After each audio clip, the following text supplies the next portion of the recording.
remembered this time. Shannon, guess what just happened? I know you're out in the audience.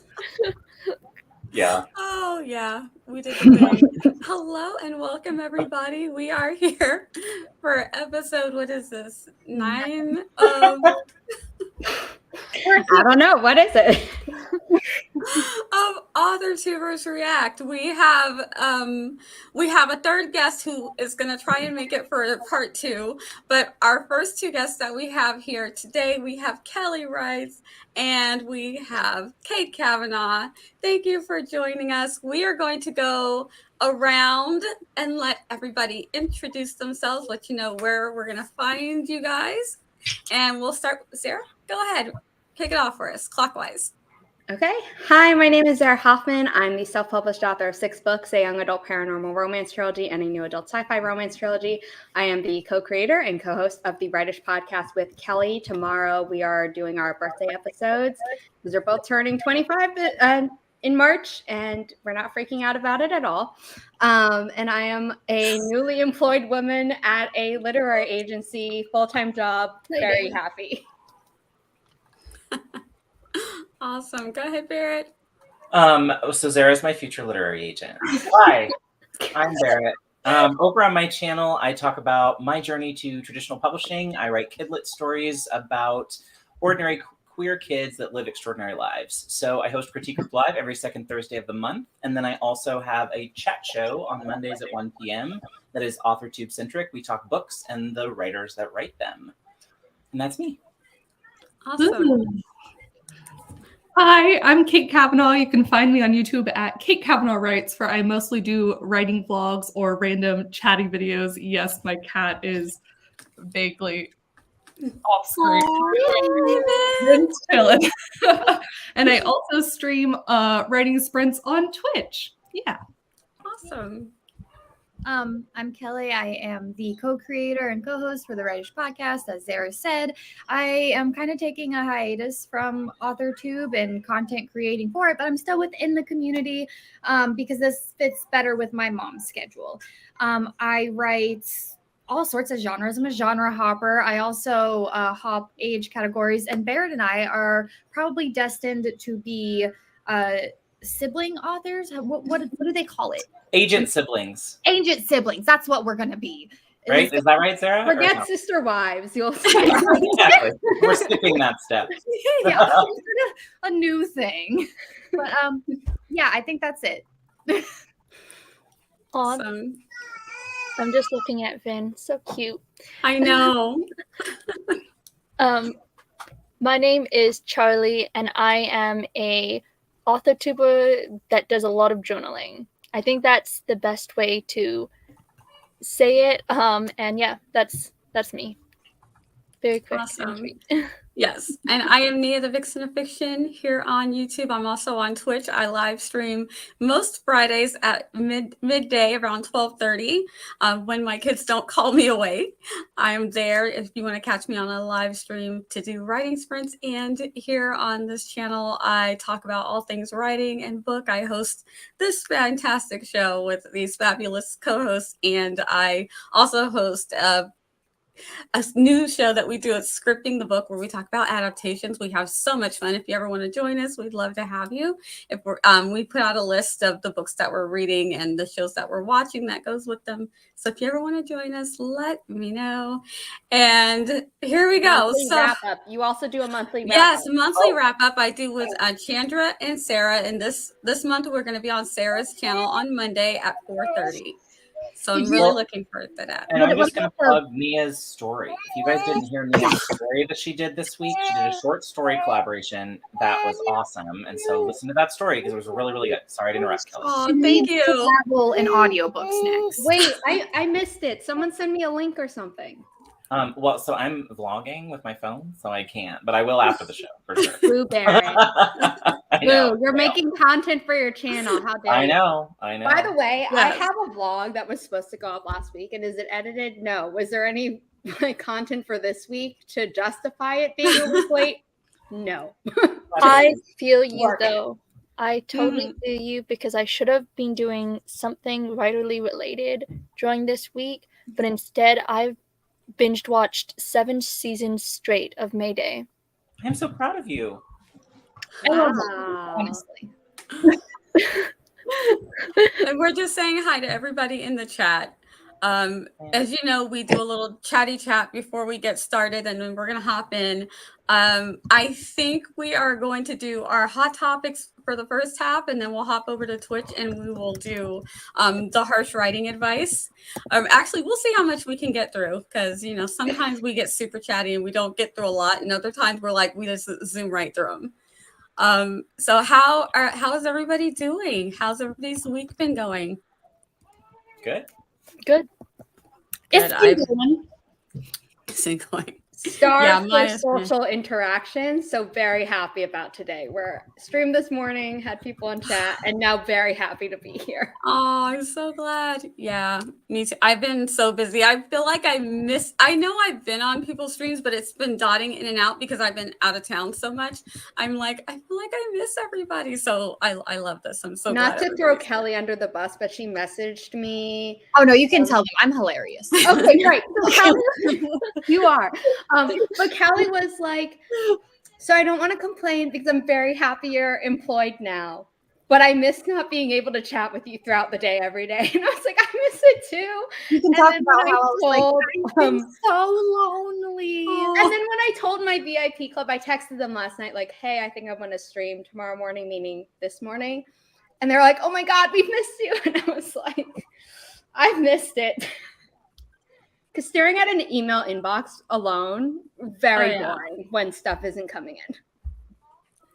Yes, very. All right. Are you guys ready to hop into reacting to some things? So Yeah. last month when we did Authortubers React, I got a lot of people who were so interested in this topic. And I don't know that I realized how big of a deal it was going to be, but I know I watched Kate did a video because you read the plot. Yes, Kate? Yeah. So you guys, how much of your novel or manuscript can you make public for free? Oh no, that's the wrong question. I was going to say, I don't think this is the right one. Yeah, no. But we can talk about this one. Yeah, we can. Yeah, we can. We're going to talk about this one too. Okay. I mean, we're talking about. Yeah. Ooh. Because I think we want to do a little bit more research for that one. Yes. Yes. Yeah, I think this Yeah. is the next. Yes. Yeah. Yeah. you So said next time around. So for the Just next one that we kidding, do kids. next month on the, when are we doing that? The 12th? Did we decide? I think that's the 12th. Yes. This is going to be one of our discussion topics. Yes. All right, but this is the one There that we go. nobody's There we over go. it. So, like, how close to your story idea can a friend or critique partner write before you start feeling some kind of way? Start feeling some kind of way. That's the best way I can put it. I think Kate said start side-eyeing a little bit when you're like, okay. Yeah. There's a, like, if you're writing the same subgenre, you're like totally cool. Well, like, you know, we might not want to share all of the details of our stuff just in case we get bleed over. But When it's you take the same twist. yeah, when you start to do like the same subgenre and then like the character has the same like big secret and then like this all how you're like, okay, no, something's wrong. Because, like, seriously, though, 99.9% of the time, people are not out to steal your work. Yeah. I know when we were on live last time, you came up with an idea, Charliee, and it's just like a story that you had no idea that Kelly was writing. So it can happen. And we watched it happen live. Yeah, what was it? It was something, but Kelly was in the chat and you came up with it on the fly. And then right after you finished saying it, I was like, oh, Kelly's writing this story. Yeah, I remember. And you were like, wait, really? And I was like, yeah. I feel like had something to do with vampires, but I'm not exactly sure. Oh, yes. Okay, it was Kelly's vampire fairy love story. Were we talking about like whether or not a horror romance could happen or something? I don't remember, but you had mentioned, I think you had mentioned like a vampire and a fairy or something, which was wild because that's the exact same combo that Kelly's doing. Oh, Richard. Go home. If you haven't watched Barrett's drama video from, I Go have home, no Richard. concept of time. Was it It's a now month ago? old. It's now been months ago. So it's we old. moved on, Richard. Why haven't you? He's here for the chaos. I know. Bless him. We don't have Kate's "It's Chaos, It's Fine" emote because it's YouTube. True. Yeah. But we can on Twitch. Here's the thing, and it's kind of like what Shay was saying. Like, if it doesn't matter how many people you get together, if you give them the same prompt, they're going to be somewhat different stories. But there definitely is a different thing when there's like stealing. So something that we did a hot topic about in the CGL group was based on something that happened to a member recently, where they had someone that they talked about a person in their life, and that person ended up in the story. And so that to me is like an icky spot, because you didn't change the name. It was clearly identifiable, and you guys know each other well. It was very bad art friend, right? Yeah, that was giving me bad art friend. But it's very close to that idea where it's like, if you can identify it, then that's the icky spot, I think. So I don't know. I think on the broad, exactly what Shay's saying. You know what I mean? But on the micro, if someone's going to like take something specific, like, if it feels bad in your soul, it's bad. Like, quit pretending like you don't know. If you're not going to tell everyone you know that you talked to someone first about their story before you came up with your this story idea, you're like intentionally hiding something, even if it's like by a lie of omission. That part. Because if someone asks you, like, how'd you come up with this story idea, and you leave that part out, even though it's true, it's like, so you know what you did isn't okay. Yeah. I think if it's someone I knew, I would definitely ask them, like, hey, this sounds really cool. Could I use this in my story? Yeah. Or, and if they say no, they say no. But like my daughter, she went to visit some friends in upstate New York, and they have like this really like spooky haunted house. It's huge house, huge land. There's graveyards on it. And so she was telling me all these stories about just her experience there. Because they're like, we think it's haunted and stuff like that. And so she was telling me some of the stuff that happens, and I was like, this is so intriguing. You should write this. And she goes, I would love to, but it's not my house. And I said, ask them. And not tell their story, because there's a whole story behind the house and the property. And I said, not tell their story, but tell your story of you visiting. I said, ask them. I know that they would let you. They probably love it. She's like, maybe. So, but yeah, she's just like, no, it's not my house. I don't know if I should. I said, you're telling me this story, and this story is, I'm like, I want more. And it's a real story, So I'm like, ask them, just ask. I know that they would probably say yes. So that's the way that I feel like, if you're going to use something of someone else's, just ask. It doesn't hurt to ask. But it's their own experience. It's in her someone else's house. So I don't even think this falls under the like, do you need to? I think if she wants, unless you saw like a domestic like argument, in which case it's like, that's not your business. You just happen to witness it. Then I would be like, it's because there's a story behind the house. So even if she changed it's like they would know that's where it came from. So I just don't feel like they would have a problem with it, as long as she's not telling their family story. Do you know what I mean? I'm like, but she felt weird about it. But I'm like, I feel like if it's your experience, like if I go to, I don't know, someplace famous, and I have an experience there, I feel like I can tell my experience, as long as I'm not trying to tell their story. Sleepy Hollow Cemetery Halloween night tour, highly recommend. So much that fun. sounds super cool. Yeah, it was amazing. My cousins live in Sleepy Hollow, so they were like, you want to do it? I was like, yeah. And my mom's like, you're scared of everything. Why are you agreeing? And I'm like, because I haven't seen these cousins in forever, and if anything's gonna happen, they have 2 giant dogs who will protect me. Like from a ghost though, that's like holding a pumpkin. I don't know that the dogs are what I'm gonna need something stronger than the dog. But the dog barked at anything and everything that moved, even things that my human cousins like couldn't see. So I was like, you know what? I'm confident that this dog could scare away the ghost, even if the ghost is benevolent and is like, I just wanted to say hi, but okay. I think the group needs to take a field trip in season 2 to do this. Yes, yeah. I'm down. So, But plot Absolutely. twist, there's probably maybe your cousin's house is haunted. I wish they built their own place because they're architects. Oh, New okay. build. It's like new. But the ground, what they build it on. I'm going, Yeah. what did they I mean, there I was a can ask, pebble but next my cousin meditates every single day to get rid of his migraine. So I feel like he probably like got rid of all the juju like within moving into the new house. And I was like, should have milked that for a story while I had the chance. But. Yeah. But I think if it's your experience, if you feel like you're going to use something of somebody else's that's identifiable as theirs, just, let them know. Or if you feel more comfortable asking, ask. But if you feel like you don't need to ask, like I'm telling my story and I'm not using your names or anything, then you could just let them know. That way don't feel sidelined or you get rid of the ick factor, like eliminate any ick from it.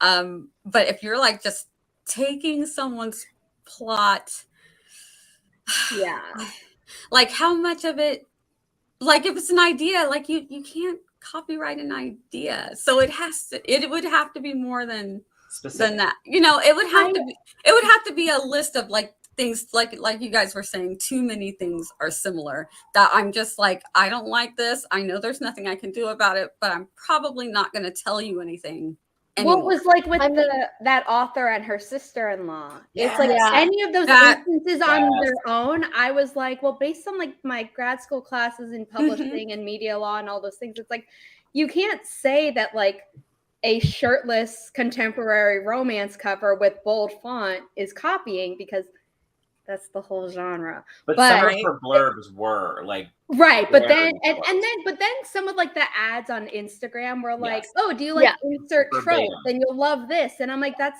literally everything we learned in marketing class. Yeah. But then you look at all of the examples together and you're like, oh, someone did copy paste like everything, search and replace like a few things and boom. And you're like, okay, that's not cool. And I thought my relations with like my husband's family was uncomfortable. I can't even imagine what that family's like. Wait, I was gonna ask, what is this?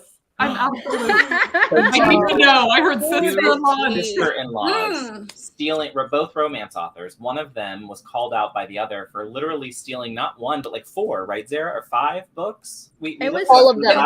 There were like a couple. I mean, it was a whole series, but I think there were like 5 examples on the website. Heavily plagiarized, like heavily. What was the author's name again? It's in my notebook, and my notebook's in the other room. Like, can I run and go get my notebook? Because you know this.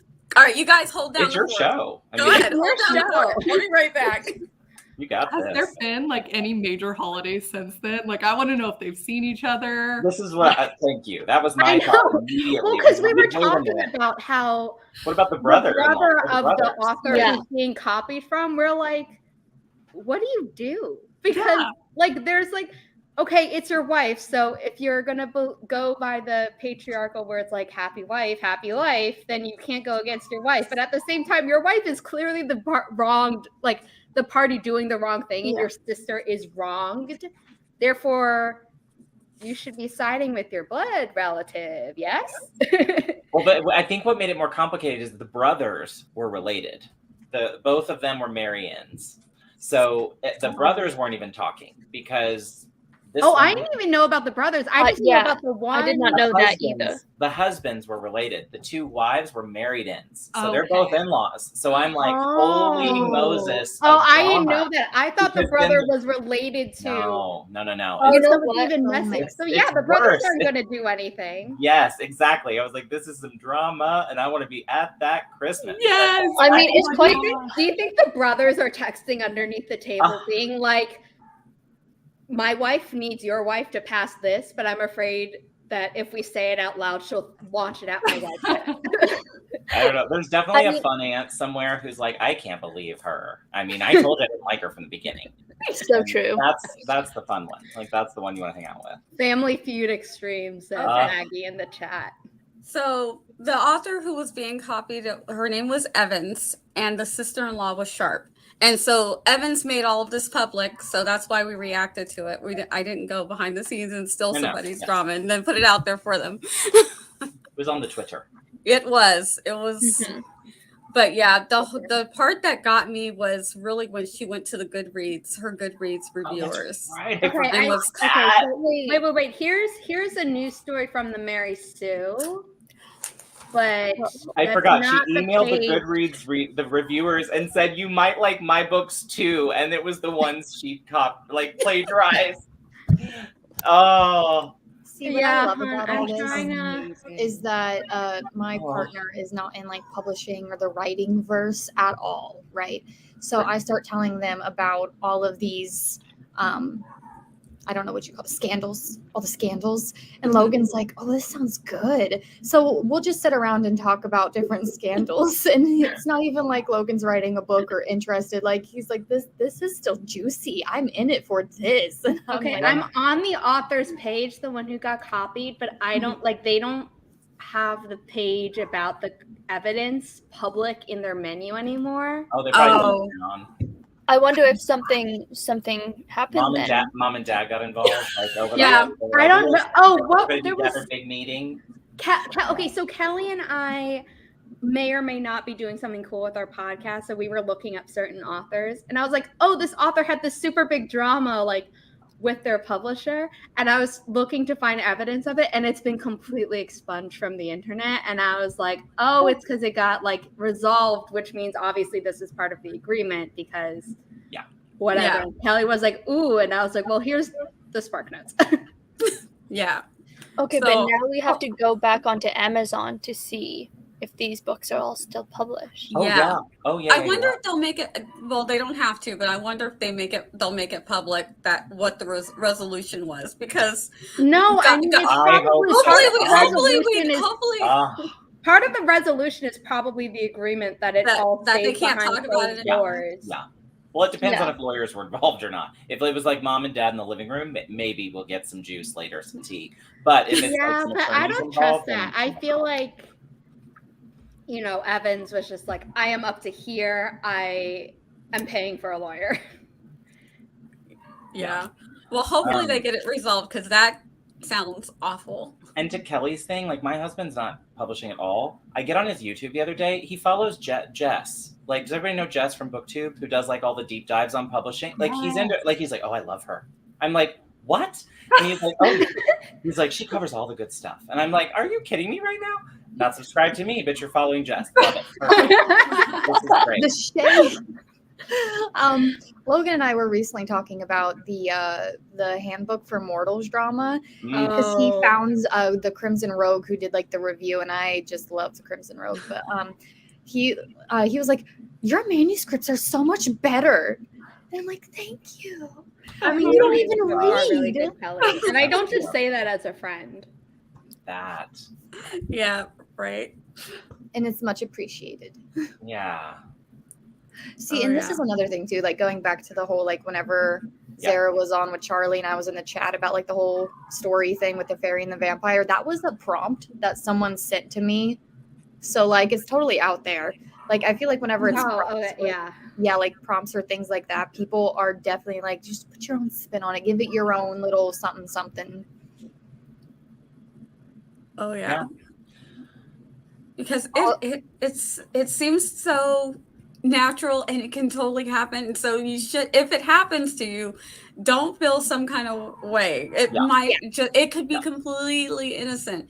And I think when it becomes a habit that you can be suspicious.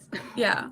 I remember on one of Kate's streams, she was talking about how sometimes the ideas get in your head and you write them later and you're like, oh, where did I get that from? Because, they're just bubbling around in there. I worry about that too. I'm like, where did I get that idea from? I don't read book series that are similar to mine, even if I don't know about them. So I'm still working on my dystopian young adult romance, and it's not like Hunger Games, and it's not like Divergent, and I know it's not like those, but I know because obviously I'm in a program about publishing, so people have talked about other books, and they've throwback, but they've talked about Delirium, they've talked about Match, they've talked about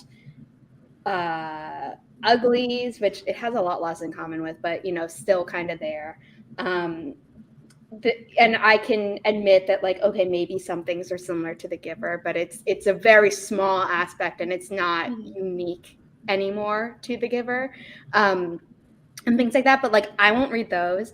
I didn't read any of the angel human romances that were coming out because I was writing the Belgrave Legacy at the time. I still haven't gone back and read them. Like, I read Sweet Evil before I knew that, like, oh, the Nephilim are actually like children of demons, but the demons are fallen angels, and it's like, too biblical for me. But I wasn't in high school at the time, in which case my entire English like career was all about the New Testament. I'm like, Jew here who dropped out of Hebrew school, do you think I care about the Bible? And the answer is no. But like, so I just avoid things, and if I get back around to them, we'll find out. It has yet to happen. But yeah, I avoid stuff because I'm like, if it gets into my head, I might not remember where it comes from.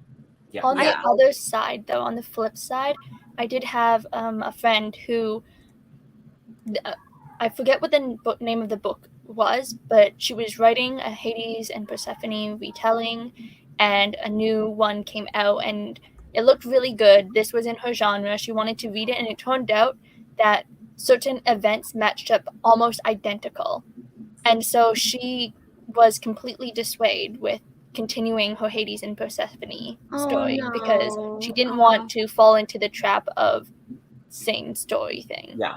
But when you're doing a retelling, there's also the question of, like, some of the things are expected. It's like Hades and Persephone, even if you frame it as, like, more and more are framing it as, it's not an abduction. She either went willingly because her overbearing mom, Demeter, you gotta chill, but clearly didn't, because she tried to kill the planet because her daughter went missing. Honestly, I love that. Then again, though, my mom would do the same. So it's like, but a lot of them are like, oh, she's not a passive captive anymore. So then you have a lot of stories that have that same thing. And no matter what, unless you're just telling like a very short part of the story, you're going to have them get married. You're going to have like the sunshine, dark, type of relationship where, like, do they even each other out? It's like the original Grump and Sunshine dynamic type of thing. There are certain things that you can't get away from if it's a retelling. Have y'all ever had a story where you read the book and you were so mad at the way they took this concept and messed it up that you were inspired to write like the same concept but way better, where you're like, no, not had that. I will never. Okay. I've had the feeling, I haven't done it, but it's mostly been like if I'm watching a show where I'm like, that could have been done so much better, and then I'm like, but I'm not going to be the one to do it. Okay. Yeah. I may have an outline or two. Okay. I'm like, I need to change a lot of stuff, so it's not that, but also this ending is going to be way better than that, because that was a terrible ending. Can we? Okay, just something that my mom absolutely hated ending-wise. The secret in her eyes, the secret behind her eyes, or whatever, based on a book. Lots of body hopping. Mm-hmm. That's really all I can say, because I think there's another thing with the similar title. My mom watched that and she was like, I was so pissed. And she told me the plot, and I was like, I'm pissed on your behalf, and I'm never going to waste my time watching it because of what you told me. Yeah. Back in my fan fiction days, I realized that the stories that I watched or read the most fan fiction of were the stories where I didn't like either like the couples or the ending or something like that. And it was really specific. Like I only read fan fiction that happened in that time period. So you only read AUs? Alternative universes? Sometimes. Yeah. I'm not going to talk about the fan fiction I read. It's very spicy, but Richard, I always have to tell Kelly not to mention this on the podcast. I was like, you can mention it. I will edit you out if you do. I mean, there's a lot of things you have to edit, and I'm being very good right now because I know Nia is monetized. Yeah, and I'm small monetized, so they watch me. I'm being very good. I can tell Kelly's reining herself in from her expression. What was I even? Oh, you were talking. Okay, two things. I'm sorry. My brain. Going back on like really like endings that you didn't like. I don't know if this is going to be like a hot take or whatever, but I hated the last season of Once Upon a Time. I thought it started going downhill after Elsa and Anna got pushed in. I never watched think I liked it longer than you, and we've mentioned this briefly, and we have a whole season planned around talking about it, but I watched the first episode of the 7th season and the last episode of the 7th season. I was going to watch the musical episode until I saw, and now I'm blanking on her name, but she's a vocal coach here on YouTube, and her intro is like, "Hi, my name is blank, and I'm now your vocal coach." You know, it's like, because you're watching her channel type of thing. And this is Disney Channel. And I'm kind of, she's really that sweet, but she was like, oof. And I was like, yeah, I'm not watching that episode. I can't bring myself to watch that. It had good elements. Yeah. I loved it at first. I think I watched the first maybe 2 or 3 seasons, and then I just kind of like fell off. And then I think I watched the last season. I think it was the last season where the little boy is grown up. Yeah, that's the last season. Because I wanted a conclusion. It was so completely different from what I had remembered of it with the first 3 seasons, though. I'm like, this is way different. So, but I really just watched it just to get that conclusion. I felt like I needed the conclusion. You needed the closure for it. Yes. Well, I stopped watching, was it season 5 when they like introduced the Wish realm or something? Like the land of other untold stories where it's like Frankenstein and I don't even know about this. I didn't even watch that season. Right. So they did this season. I was so excited because I'm like, oh, it's these other stories. We're going to get other retellings. And they like did 2 episodes and I was like, and I'm out. Not to like jump back up earlier in chat, but Richard had a question and I have a very funny story. So I already have the question here, so I'm just going to read it. Go ahead. Cool. His question was, what do you do if you base a character on someone without them knowing, usually as a villain for literary revenge, and they find out about it? Okay, Richard, I live in small town Appalachia, so lots of drama happens here, small town drama. I am writing. Some of it is like big city drama happening in a big town. I just have to tell you that as someone. Oh yeah, Zara knows all the big details. City and hearing stuff from you, I'm like, whew. Yeah, she knows all the details because I told her everything, of course. But basically, I am writing this person as the villain for revenge. However, I changed the town. The town doesn't really exist. I changed all the names. And what I'm hoping for is that somehow this gets picked up by Netflix after it's published and people hopefully like it. And then this person watches it. That's what I want them to do. I want them to watch it and I want them to absolutely love it. And then go rave to my sister-in-law about it. And then she's going to tell me, and then my sister-in-law and I are going to have a little chuckle. I love that idea. And then write that story too. Yeah. So like this story is like 25% drafted, and I don't want to go into all the details, but Zara, what details would you say is very important to the pitch, I guess? Because I told you everything. Okay. There's you always say kind of a Cinderella story, which like I don't disagree with, but anyway, young woman becomes a young mom. By forced. She's forced. Yeah, not a good situation at all. Like abusive mother-in-law, almost basically really, really bad and worse than any step-parent in any of the fairy tales, but not worse than the parents who are then cannibals in the original Grimm's fairy tales, but like really bad. And it's like narcissist. Oh yeah, and this is like actual events that I witnessed. So I'm not the main character. Spoiler alert. I witnessed everything. Yeah. I like that. Do it and then make part 2 is the conclusion of how. Yeah, how it's gonna be I want that. Symbols of character Anya, and then the second book too. It would be Anya Ever After. Well, it's like if you've seen Enchanted. Throwback with Amy Adams and Susan Sarandon. Kind of if Susan Sarandon's character was real life, but like instead of being able to offer a poison apple and send you to another world, like that level of controlling, manipulation, evil, Honestly, pretending to be nice, all of that. Yeah. Richard, honestly, what I would do is just change the name and change enough of the specific situation that if they got really angry and tried to come for you, that you could be like, no, this is, why would you think that that was you? Did you do something that, you know? Are you also- projecting? Like Yeah, I you- also changed you- appearances. Yeah. Like, and But- also like other backstory stuff. Like I basically just kept the plot of this woman was forced to keeping this pregnancy, and the rest spirals from there. Yeah. Yeah. Like if you they're the can't- villain because in real life they're the villain because they kicked the dog, maybe in your thing make them the villain because they kicked the cat, and we're all gonna hate them for this. So you know what I mean? You can make the situation similar but not exactly, and change their name for sure.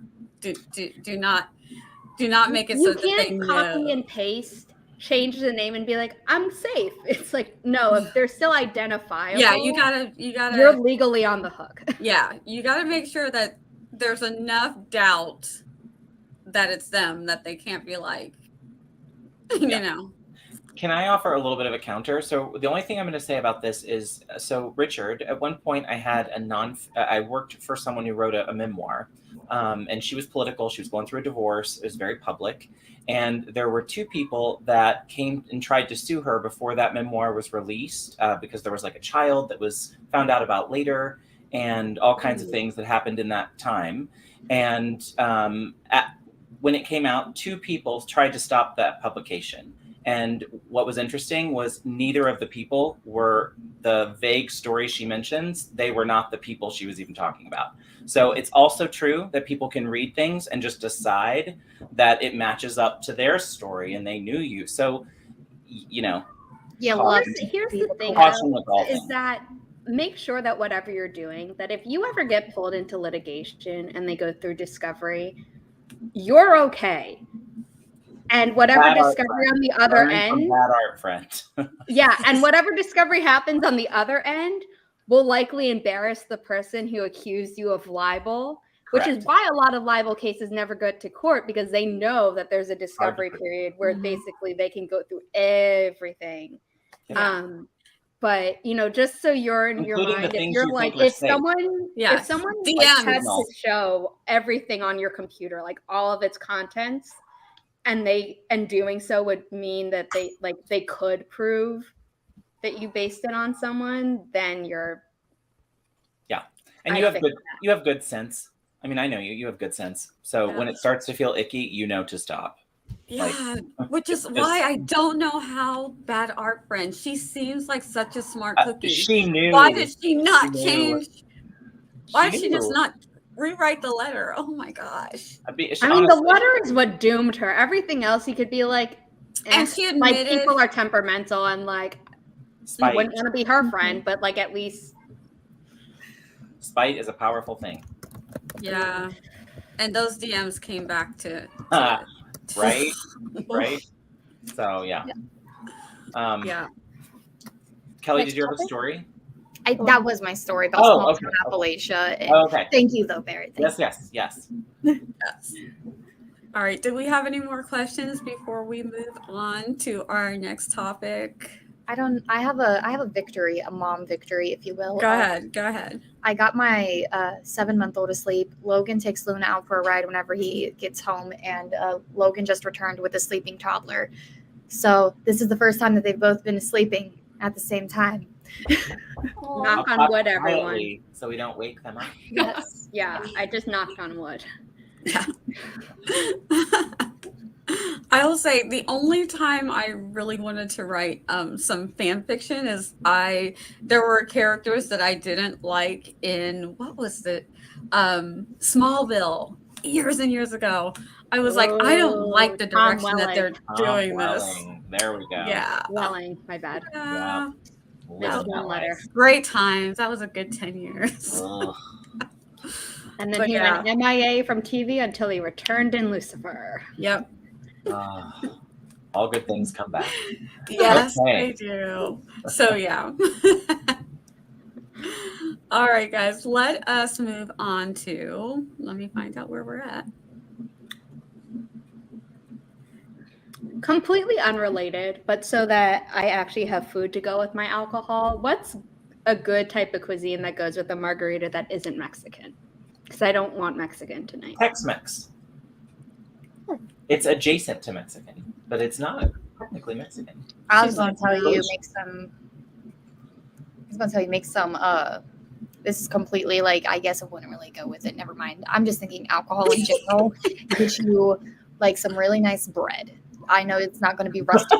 What I would make. That's fine. I love that you think I have all the ingredients to make bread. Rustic Maybe bread. something- Not just bread. Maybe rustic bread.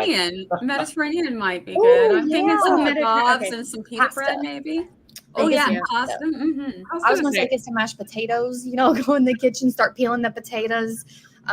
Make you some mashed potatoes, load them up, and then make Kelly, some. my onion fridge noodles. has been broken for the past week. I'm not going to be cooking in there That anytime is soon. terrible. I am so sorry.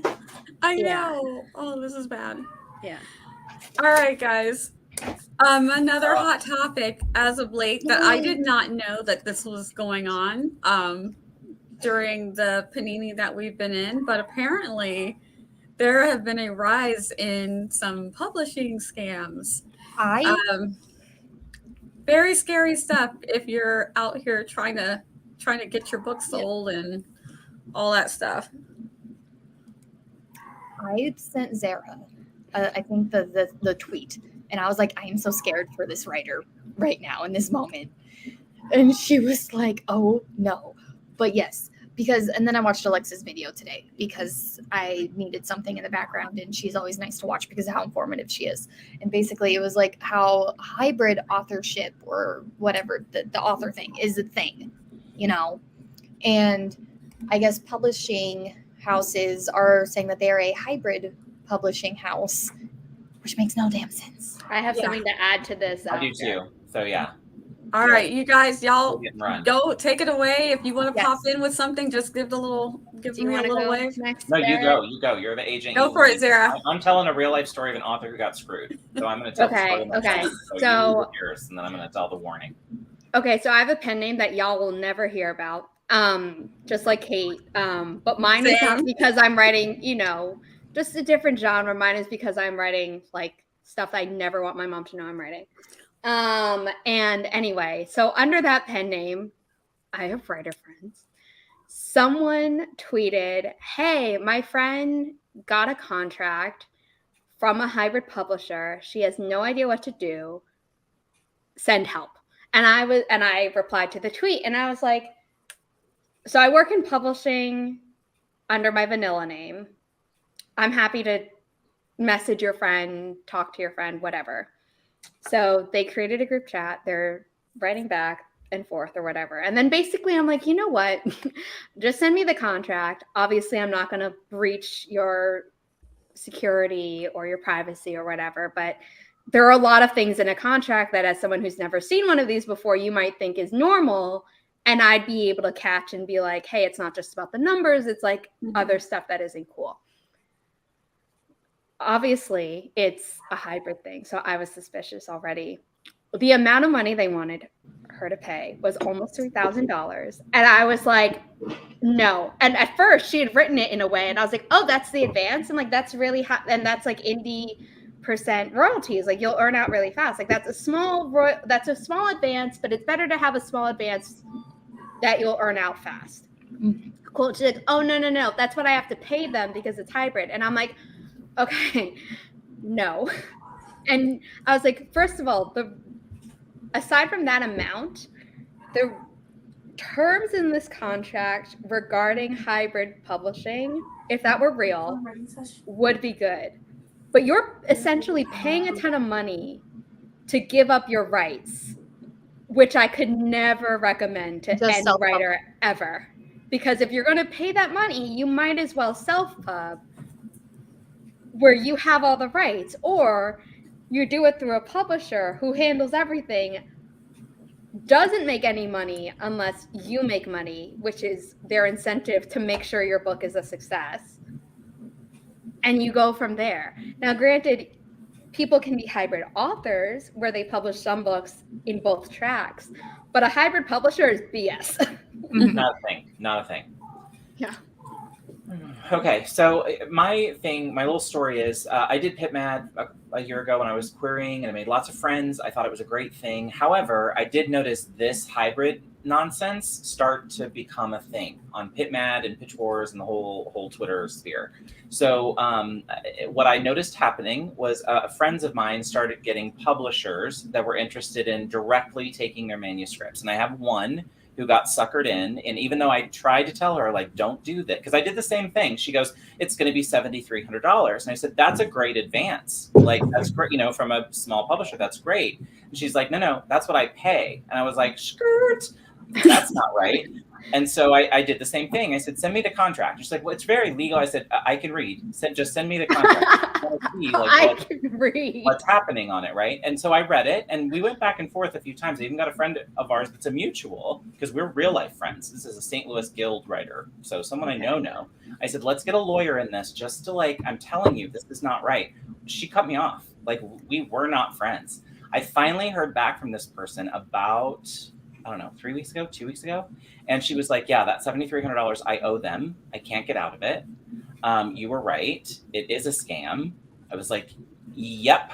So it didn't answer. But the point is, still, I was kind of like, hey, I bet this happens more often than any of us think, because there are people out there who are just dying to get their books out there.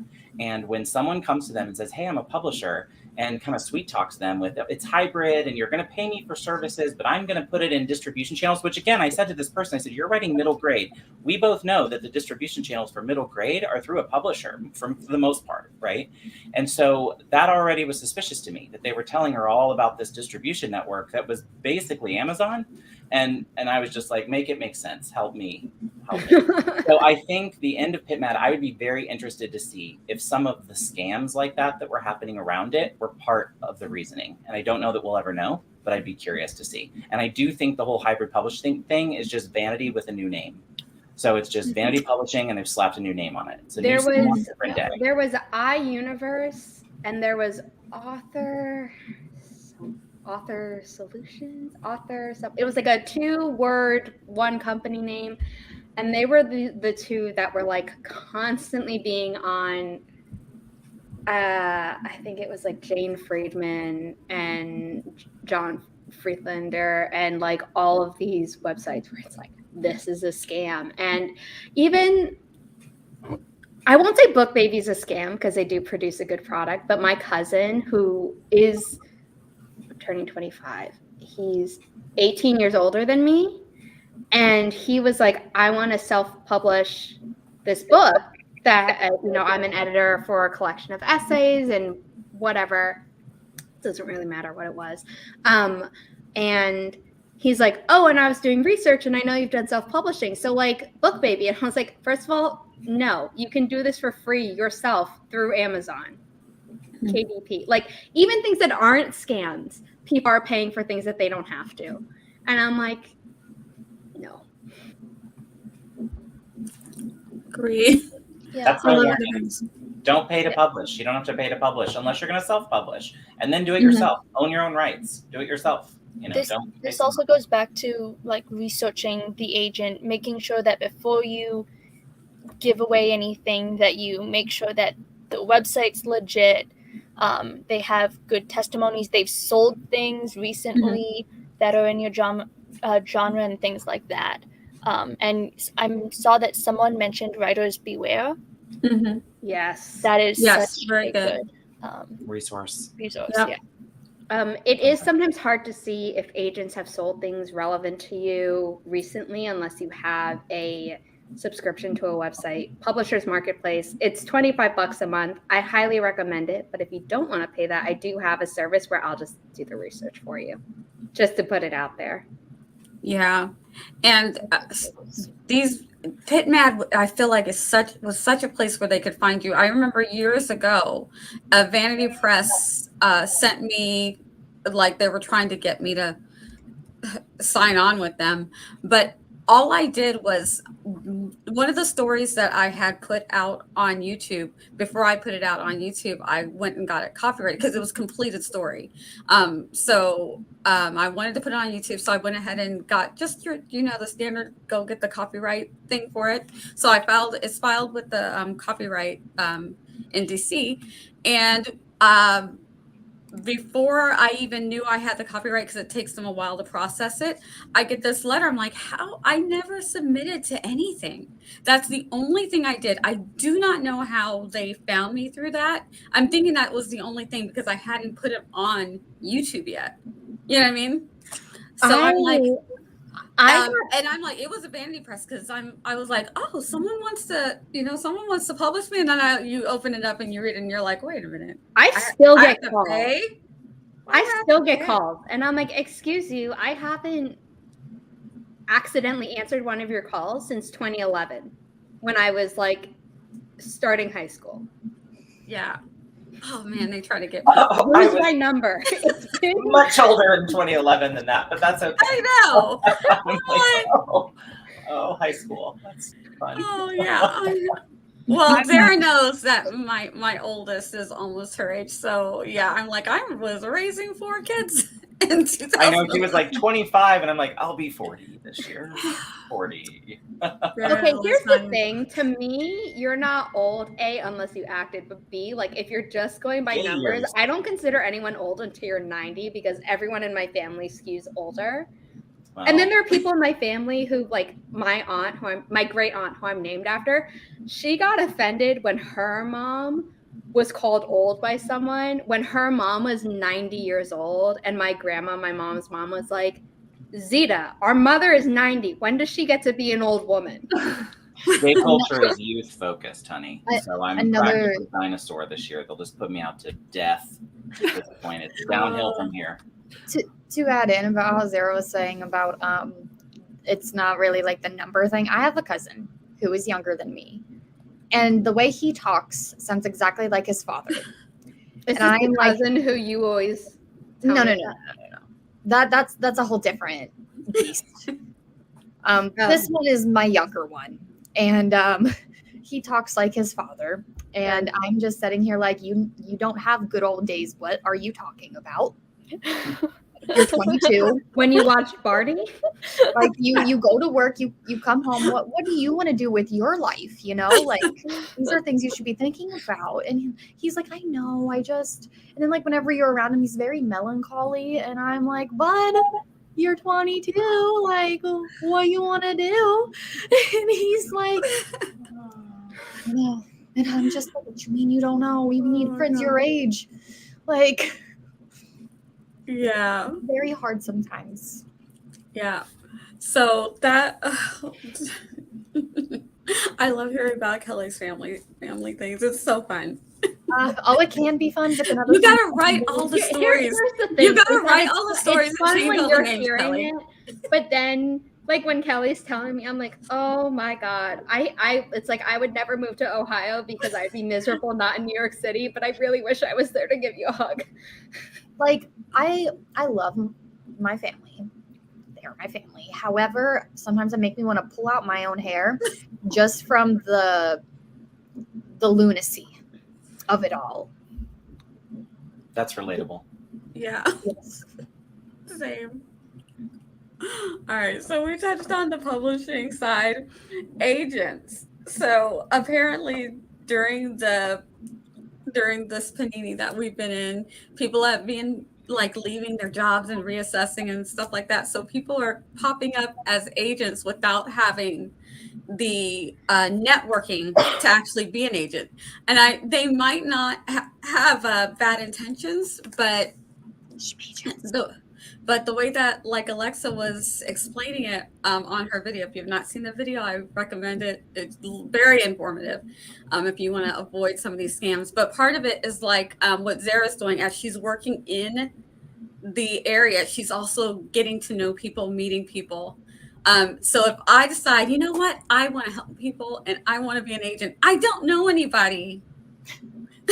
I don't think that I'd be very helpful. as Okay, much as I want to be. here's the thing about publishing. Anyone who works in publishing, although it's like less with sales and marketing, because normally, unless you're at a big 5, a lot of places outsource that. So like maybe someone who like actually has experience that you can prove when you're looking at their resume. Like they might have it on their resume, but you can look at the campaigns that they did and you're like, oh, this is legit. Barring that, editor, like book editor, who's saying that they're related to a book publishing company. I'm not talking about like a freelance editor that you hire off of Fiverr, or you hire Jessie Elliott who does it through her own website, or you hire a book critique from Sarah Sutton or me or a million other people on the Authortube space. I'm not talking about that. If someone says that they are a book editor at a publishing house and they are like my age, no. If they say that they're an agent and my age, probably not. You need to start out as an intern in an agency or a publishing house. Now, you don't always have to start out as an intern in that department, because some people do get join an agency for like the sub-rights, because it's a lot easier to get hired as that, and then they become an agent through that. Fine. They might join the publicity department in a publishing house and then get bumped to editorial, because big companies are a lot more likely to hire internally than externally, which is a pain in the butt. But now I have my dream job, so I don't care anymore. You have to move from intern to assistant, maybe senior assistant, like I'm going to have to. Then you become agent, editor, whatever. Give it 2 years and you can become senior editor. There's not really such a thing as a senior agent at most agencies, but sometimes they're called a senior agent, and then there's always the founder of the agency. Unless someone has gone through those 3 levels at minimum, you don't want them signing you. You don't want that. You can be like, thank you so much for your interest. You can lie through your freaking teeth and your keyboard and be like, I'm not ready, and continue querying people that you know have a track record. Yeah, because could you get stuck in a contract with an agent that doesn't have the credentials, and you're just stuck with them for 2 or 3 years or whatever your contract is? And so Kelli asked me yesterday. I again have no concept. I was going to say you can phrase it the way I did if you want. So Kelli was like, am I going to get passed around an agency if you become my agent and you ever like decide you want to leave? And I was like, well, first of all, like, she's like, if you ever want a career change, I'm like, okay, first of all, I'd give you ample warning. Second of all, no, because your contract is with the agent, not the agency. Although there is stuff in the contract about this agent is an agent at agency. So then if the agent left, there would be some legal mumbo jumbo that they have to do to get you to leave with them if they were going to somewhere else. But you could get stuck with an agent, but there should never be anything in an agent contract where it's like, we're together for this long. So if you see that, also tell them to take it out. And if they refuse to, run. It's basically like, we're in this agreement and it can be terminated by either side with written. What's the terminology, Barrett? You did business. Oh, sorry, I zoned out on the whole last bit of what you were saying. Reading the comments, so. It's like a contract can be terminated with written. Notice. Thank you. Written notice or whatever. Like that's what your contract should say. Okay. Comments for the first. Yeah.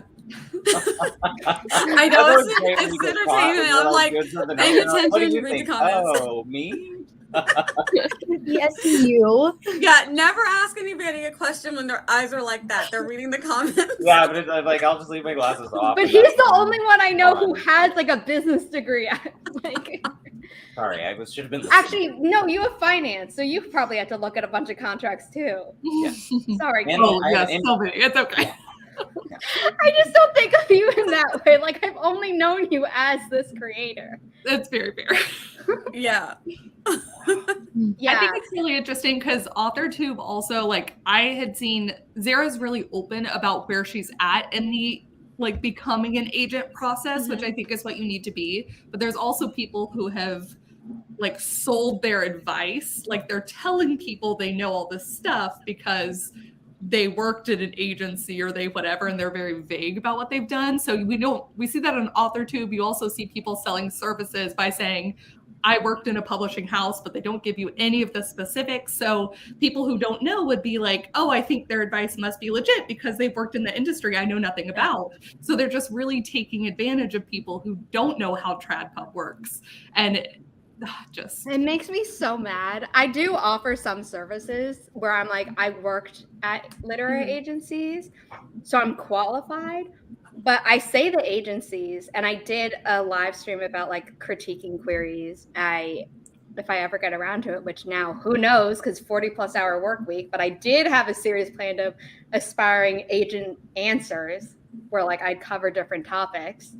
So like I'm not paywalling everything. Like everyone needs more information and not shitty, unverified, or even just plain FAKE news. Because that's probably a buzzword that would get you dinged. Oh, really? Thanks for the heads up. Yeah. You know, it's like I'm not gonna put that out. Might as well try and contribute to the good of society. Oh my gosh. Yeah, it's a little scary because I've seen that too. And I'm that person. I always question, like when I hear people say, I'm like, but what did you do? Because I could say that I worked there, but what if I'm the person who is I'm, you know, the person who's filing for them or just typing up, you know, putting in data entry, but I'm not really doing anything. You know what I mean? I'm like, well, what if I just answered the phones and put their mail in the... You know, what are you doing at the agency? I need to know. I'm always curious when it's big. I'm like, did you see Morgan's comment? It just Morgan's was perfect for when you said that. Yeah. Like was it this one? I was like, nailed it. Nailed it. Exactly. Like you could be anything at an agency. I need to know what it is that you do. How are you? I set up the internet connection. Yep. I have the invoice that they paid me, so clearly I worked for them. I love this conversation. I had something to add to it, but now with the giggles, I forgot. Oh no! It was so funny. I was gonna be hilarious. Now I can't remember it. That happens. You'll remember it at midnight and be like messaging us. Oh, guys, this is what she'll message me. She'll wake me up and she'll be like, "I know you're streaming tomorrow, but I remembered." You're gonna laugh so hard, I swear. Maybe it'll come back to me. Cannot read it. Oh my issues.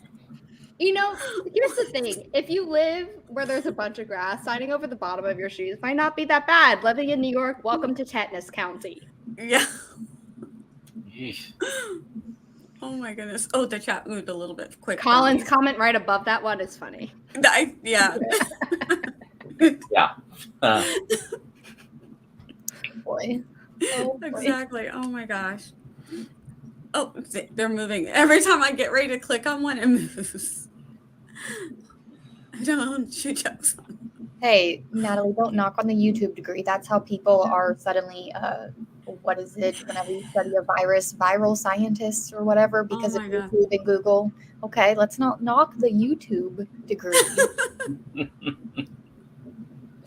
Okay, and now let's get into editing scams. Like, same thing. I edit for free for my daughter in college and for her friends, and I don't edit anything that's like literature or anything like that for them. But if they have a paper that's a very formal paper, I'll edit that because I don't have to what is the author's voice, or I don't have to worry about the author voice. I'm like, this is how grammatically this is how this is supposed to go.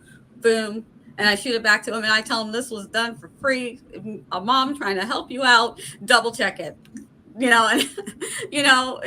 love it when I do it for them. Like, you don't know, you're helping us so much. But I'm not out here going to charge anybody because I don't know that I'm qualified for line edits, and I'm certainly, you know, the multitude of types of editing that goes in. But some people I feel like they are. And I think it's only a scam if you're not going to do the work. That was like something I feel like, okay, I can build off of that. There we go. I have something that can build off of that. Words are hard today. So I can fast draft really quickly. Like, I love it. I love getting the manuscripts, you know, out there and done. And it's great because I'm always story hopping. However, I hate going back and editing my own stuff. So I don't know if like, I'm very like put off whenever someone's like, oh, I can edit your manuscript, because then like you look into them and you're like, do you have any editing experience? Are you a writer? Do you edit your stuff? Because I know I don't edit a lot of my stuff until like months.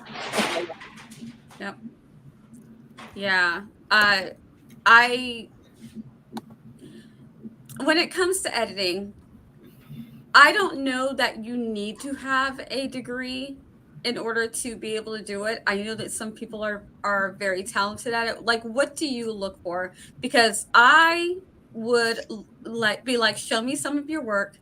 Then I would give you a page and say, edit this. I'm pretty good at editing, so I would know if you're doing a good job when I get it back. But even though I edit, I don't want to edit for myself either. I'm bad at editing for myself because I have dyslexia. So a lot of times once I write something, I know what it says in my head. So I'm going to miss it on the page. I miss it because even if it's written wrong or spelled wrong, in my head, it's correct because I already know it. So I have to move away from my work for quite a long time before I can actually edit my own work. But I can edit somebody else's work, no problem. But I don't want to edit my own work. So I want fresh eyes on it. So when I would send them a page, ask them to edit it, and, you know, I'd be like, can you edit this before I decide I'm going to pay you however much, $200, $2,000, whatever it turns out to be, you know, and see if you're going to do the work. But I do have a story that I heard of from someone who put it out on the internet what happened. But what do you guys look for when you're looking for your paid editor? I've not been in that boat yet because I just draft stories and I have a trouble going back and self-editing them, but I'm forcing myself to do it because I need to be a good writer. You need to get a free edit sample from any editor that you're considering hiring. And if they say no, well, great. Bye. You're not getting my money. Yeah, I don't know if this is considered taboo or not, but my number one editors are always just my friends / critique partners.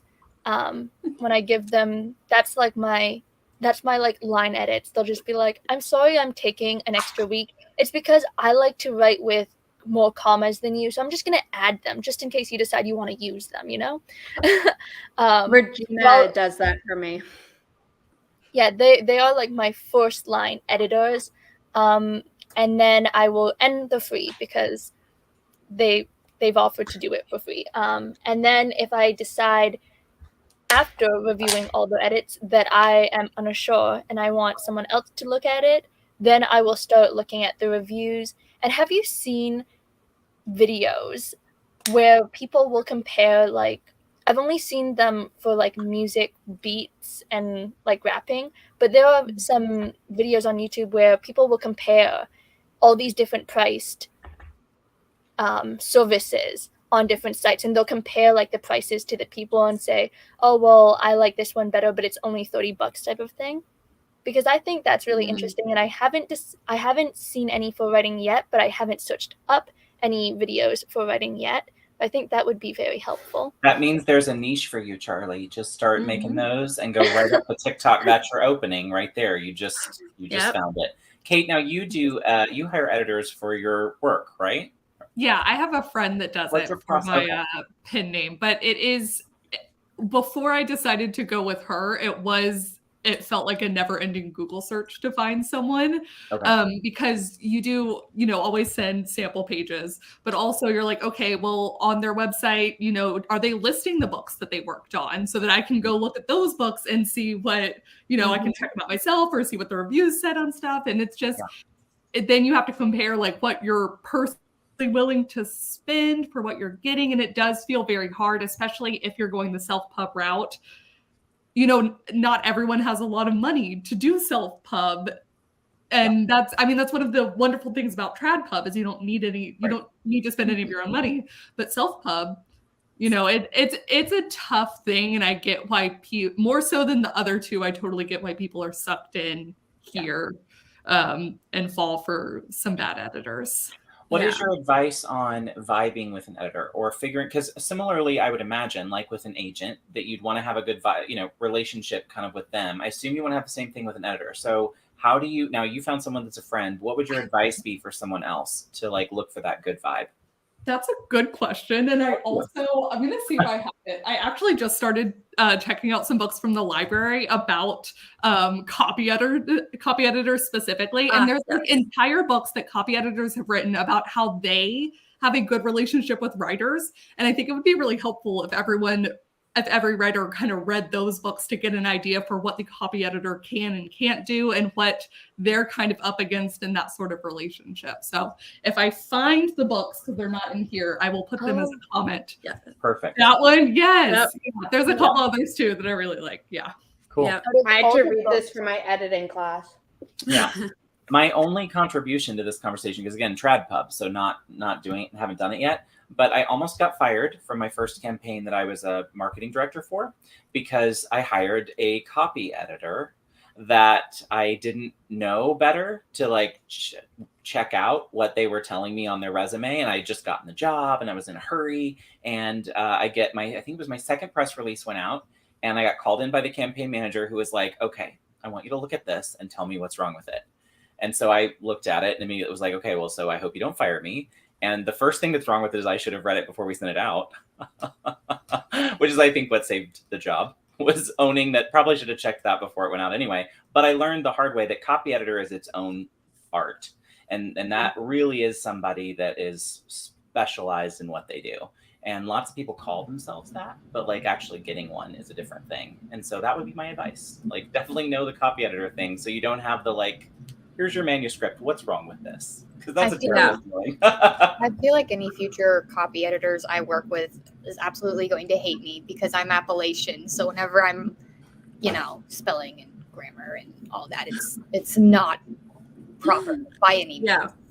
Where they'd have to ask, do you mean it to be like this? Or do you mean it to be in this voice? Or like, what is this word? I've stared at it for hours and I have no idea what you mean. Yeah. If you're going to go traditional publishing and you want your future editors to love you, if you have any weirdly spelled words, either you're purposely spelling it weird, but it looks close to a real English word, so they might think you've made a typo, but you're like, no, that's a thing.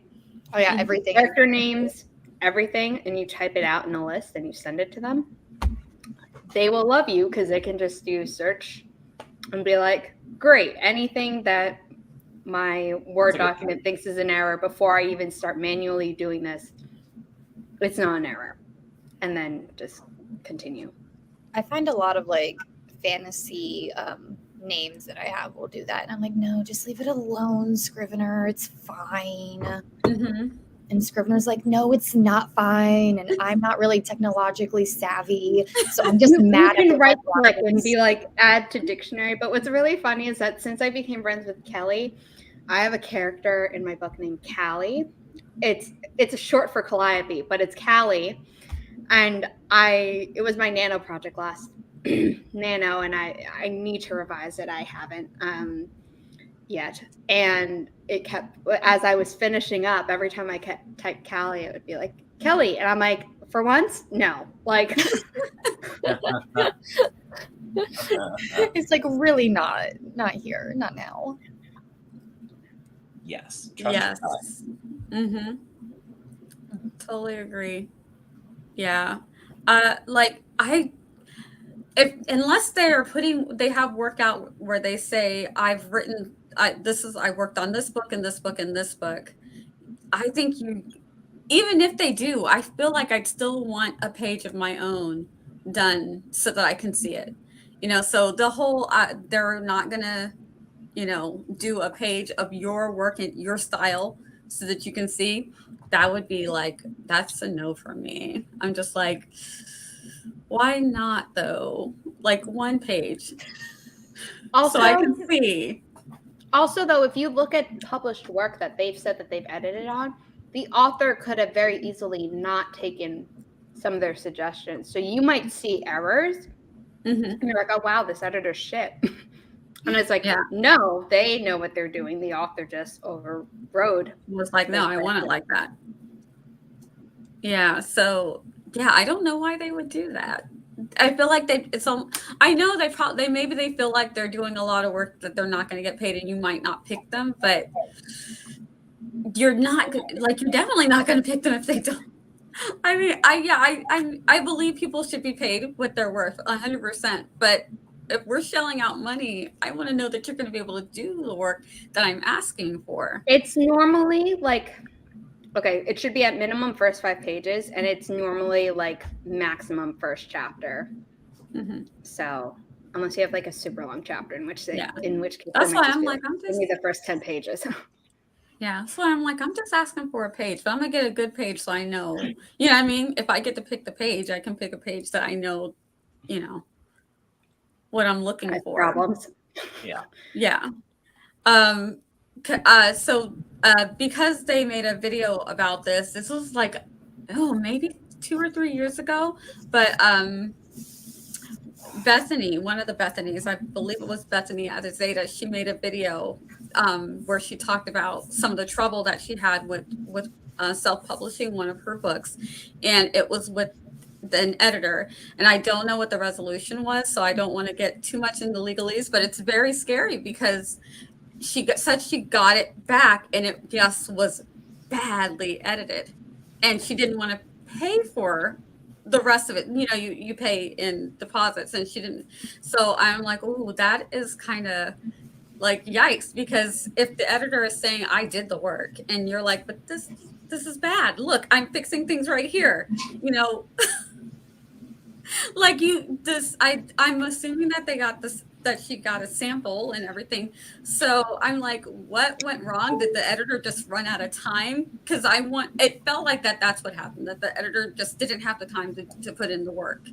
And then she got bad edits back that she was like, if I can see stuff that needs to be fixed, that I was expecting to be fixed, are you stuck in that contract? Like, how do you prove no, you did not do a good job?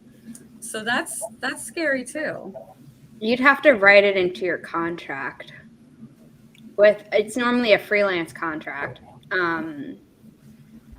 So there are websites that can help you with that. But yeah. Because if you're an editor and you feel like you did the work, but maybe and this is what I wonder sometimes, maybe you were expecting one kind of edits and the editor was expecting to do a different kind, like maybe there were levels and maybe that wasn't clear.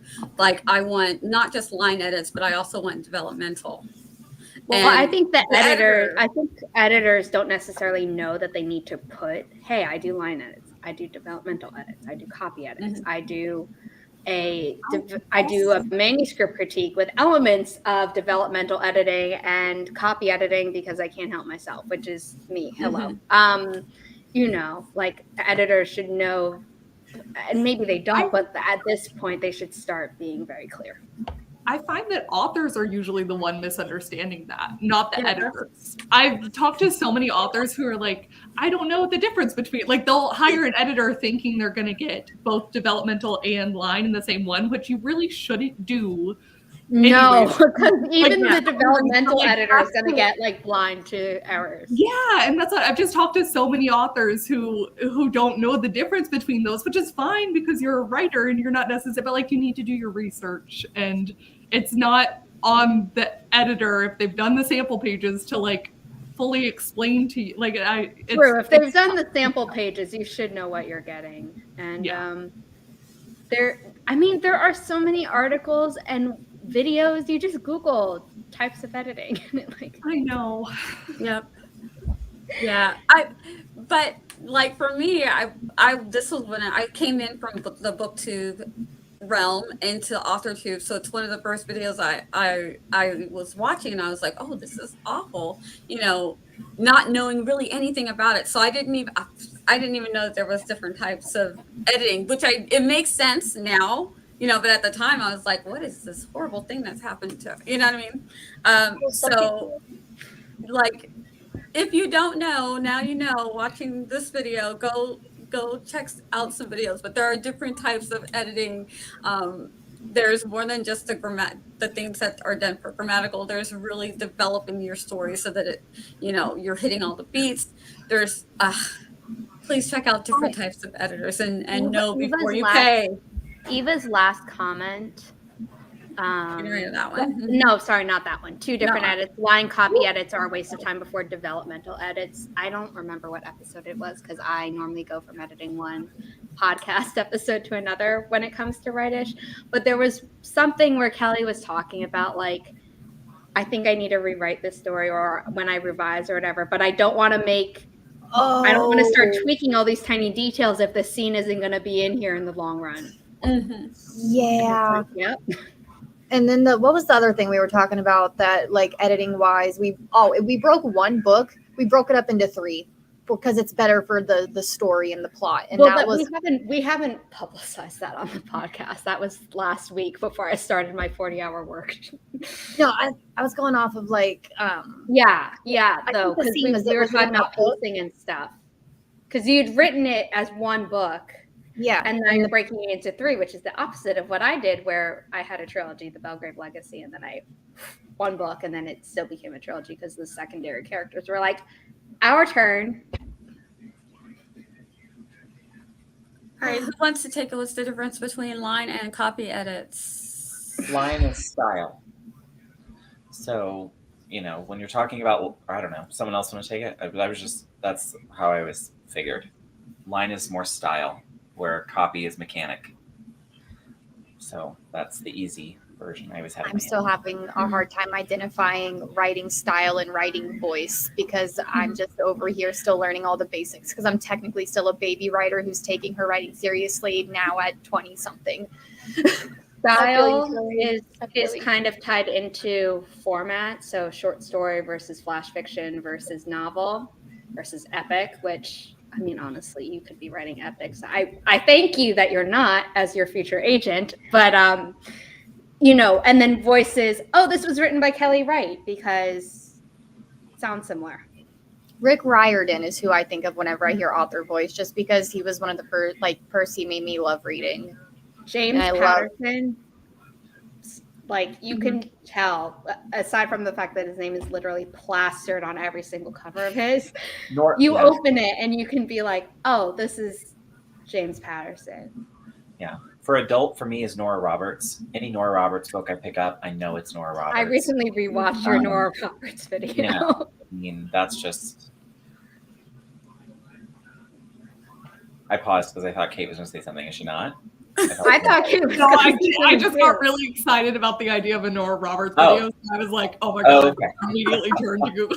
I was rewatching the Nora Roberts experiment video. Yeah, yours, Kate, not mine. Yours. It's you. Yeah. You're the Nora Roberts video. I was sitting there going, no, I didn't. Yeah, we stand Nora Roberts. Yeah. The one thing, just on the editor thing, I was going to say really quickly, and it's going to tee us up for harsh writing advice. So I think, Kate, someone said something that I think is important, and Colin followed it up in chat, which is just, it's really on the author. So here's the thing. The editor is in business just like you, the author, is in business. And if they're selling services, then their job is to sell you services. So it's really on you as the author and in your own business to, like, take care of your own business and say, okay, I have to look out for my best interests. That may mean you're not working with friends if you're not one that can separate those two things. But you have to first think of yourself as a business and always look at your bottom line, because the other person is always looking out for theirs, and you don't want to negotiate against yourself. So make sure you know what the editor does on your own. Don't count on them to tell you what they've done or how they're qualified. Let them tell you, but then go check that out, because that's on you. So love ya, but it lands on you in the end. Harsh. I love that, Barrett. Basically, it's like, be it's like, be professional because you want to be seen as professional. And I'm over here like, I treat everyone like my friend because I'm from small town Appalachia and that's what you do. And if you don't, like, you're cold and you're rude and it's not pleasant to be around you. I mean, I'm not Appalachia, but I'm mid-Missouri. I'm Midwest. So, like, I got that Midwest nice thing down, but I will sure put that boundary up if you cross it, right? I need to learn it. Yeah, so I think there's like levels, right? I can still be nice and have a boundary that you're not going to cross. And it's all about just how you establish it, right? And you lay it out up front. And then when someone crosses it, all you have to do is point to the thing you already said, but I told you I wasn't comfortable with that, right? And then it doesn't have to be a problem or a fight. And you're still being nice about it. I can still do it with a smile. See, I feel like not like, I don't know, it makes me think very Southern, like someone who can like, oh, bless your heart, you know? But like, I feel like it's more patriarchal. Bless your heart, not a thought in your head. Yeah. Where was I at? Sorry, my head. We were just talking and I lost my train of thought. It happens often. I have a hard time separating like professional stuff with friendship stuff. Yeah. So I'm gonna work on the boundaries because those are important. They are. And it can be hard. Yes. Personal life boundaries with like trauma and stuff, I draw a very hard, deep line. But whenever it's like business boundaries, I'm like, what are those? Well, and something that I worry about on Authortube that I see a lot, and I say it to a lot of my friends and I say it to Zara all the time, but there is something about the patriarchal, hey, Chandra. There is something about the patriarchy that we all live under where I notice that females are much more likely to be more acquiescing to people and you don't need to be because you and I can conditioned to. I know. But also, it's not just like conditioned as in like you're told to. We're also like actually punished for not. Yeah. Which I understand that and the people in the chat. I see all the usernames obviously, so I know you're not trolls or people. Who post really stupid stuff. I know. But it's not just we're taught outdated lessons. It's that they're still being actively reinforced. I know. We fight the patriarchy on Wednesdays. And on Tuesdays we wear pink. So we do.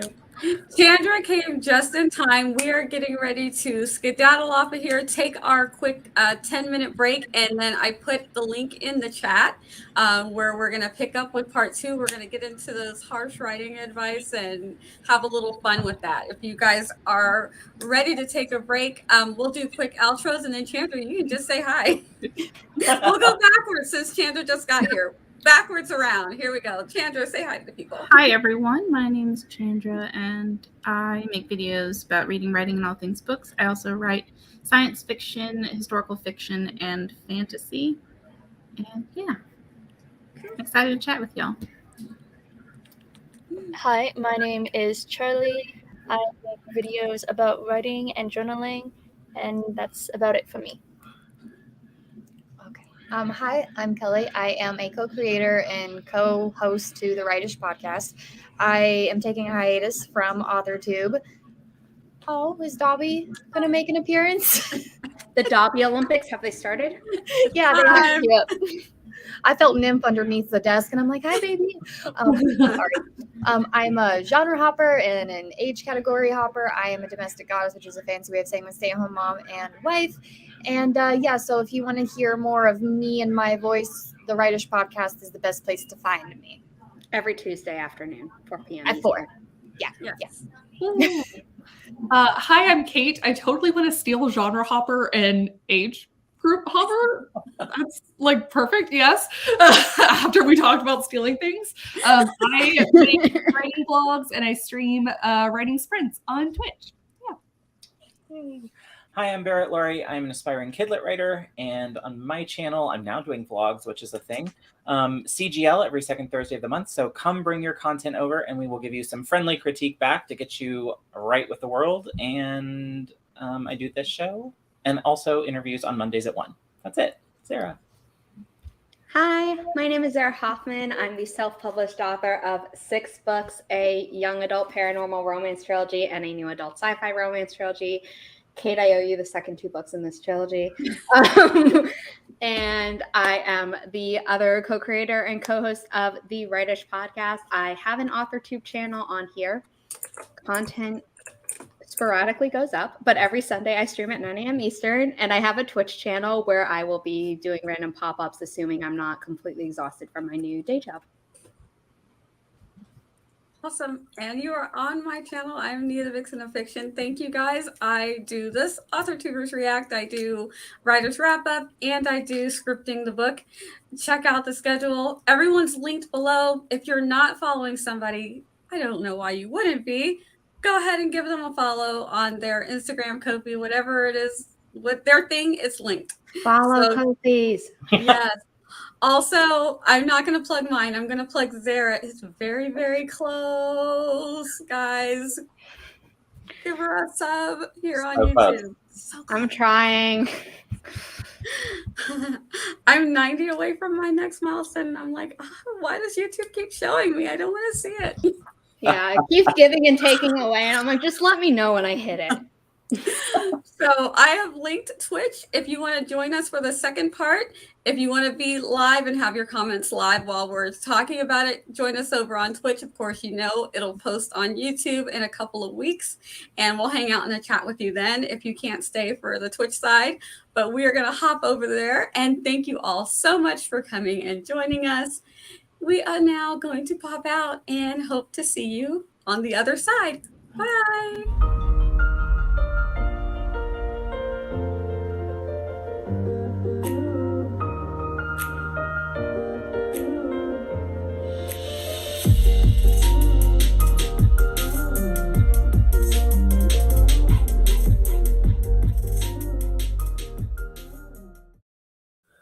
All right, guys, you can go ahead and hop on that link. I put it in the group chat. Yeah. And Really quickly, I don't think I mentioned it, but I really like your intro. oh, Same. thank you. Thank Are we you. still live, yo? No. We are. No, it better not be. Still It does. Yes, It we says are. we are live. Let me click it again. This is awkward. Can you all see us? Hey, guys. Can you Hey, all see that? guys. All right, Can I'm you going see to. us? Oh my God, can you believe They- that they so-and-so can't. said that in the chat? So said. It's giving me a spiral. Okay, well, let's hang out for a while. I'm going to play Justice the local Williams like, bit. yes, you're still alive. We are still alive. We are still live. This is like Survivor. We lost a host. I but we're still here. 6 still All right, on let And me then see there if were I can- 6. Why are you giving me the spiral of death? We're not You live. maybe have to close the whole thing. I might have to close the whole thing. All right, let me do It the says local- we're not live when I look on YouTube, though. We're being But- old. But Yeah, people are still in it's the chat trolling saying, People are still definitely saying more. Hey, if you can still see us. Yeah, StreamYard has just done a glitch on me. yeah, no, I can. Okay, now it does say we're okay. When I Yeah. went to your channel, it says we're still live, but when I went Oh, to the Jessica YouTube says homepage- closing doesn't work. She's right. Closing won't work. Oh Okay. no. Okay, I'm gonna make it end. Let me make it happen. All right, I'm gonna try it again. Bye, guys.